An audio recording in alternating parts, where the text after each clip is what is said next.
There is a country that won the lottery. An island so small you could drive around the entire nation in 20 minutes. In 1975, its people were, per person, among the very richest on Earth. Richer than Americans. Richer than almost everyone except the Saudis. 30 years later, repo men landed on the runway to take the country's last airplane. Not a company, a country. And the whole thing started with bird droppings. Money Autopsy File 3, the nation that hit the jackpot. Nauru is a speck in the Pacific, 8 square miles, the smallest republic on the planet. For thousands of years, seabirds crossing the ocean stopped there to rest. And for thousands of years, they left something behind. Layer upon layer of droppings fossilized into phosphate rock, some of the richest fertilizer material ever found. Colonial powers mined it for decades and kept the money.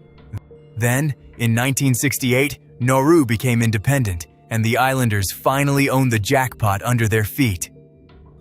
The money came in like a tide. By 1975, income per person hit roughly $50,000, second only to Saudi Arabia. A nation of a few thousand people was suddenly, collectively, rich beyond any plan it had ever needed to make. So Nauru lived like a lottery winner. No income tax, free healthcare, free schools, free flights for medical care abroad. Islanders bought sports cars for an island with a single ring road, 12 miles long. The national airline flew half-empty jets across the Pacific because the money simply did not matter. Here is the psychology, and by File 3 you will recognize it. Windfall money gets filed in a different mental drawer than earned money, and the rules in that drawer are looser.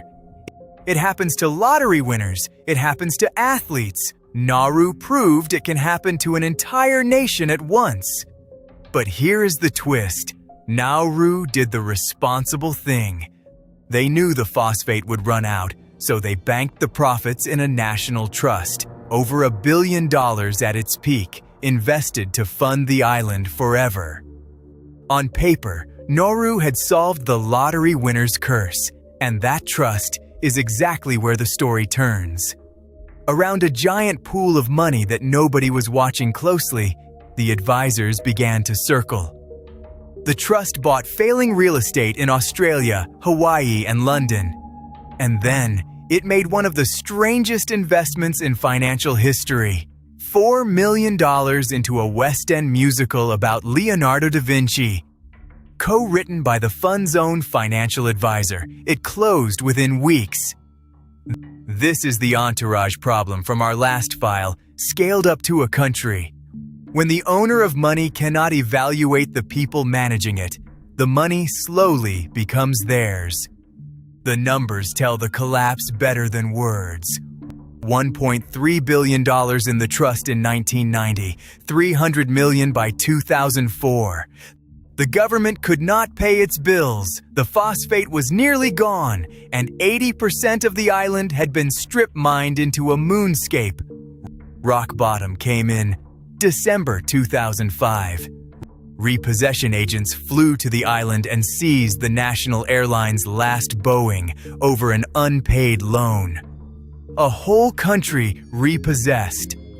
What followed was the broke lottery winner's playbook, run by a government, selling passports, hosting offshore banking of the kind regulators shut down, and finally, renting the island itself out as a detention center for another country's migrants.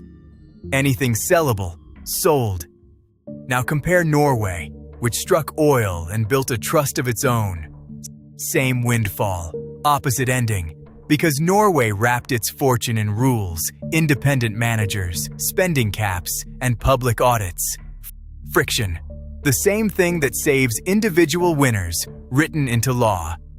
3 files now, and one law holds in all of them. A fortune does not change what you are, it amplifies it. A man, a family, or a nation, the evidence reads the same. If this file earned it, subscribe.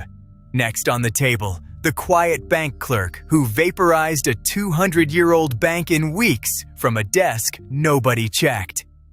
Every fortune leaves evidence,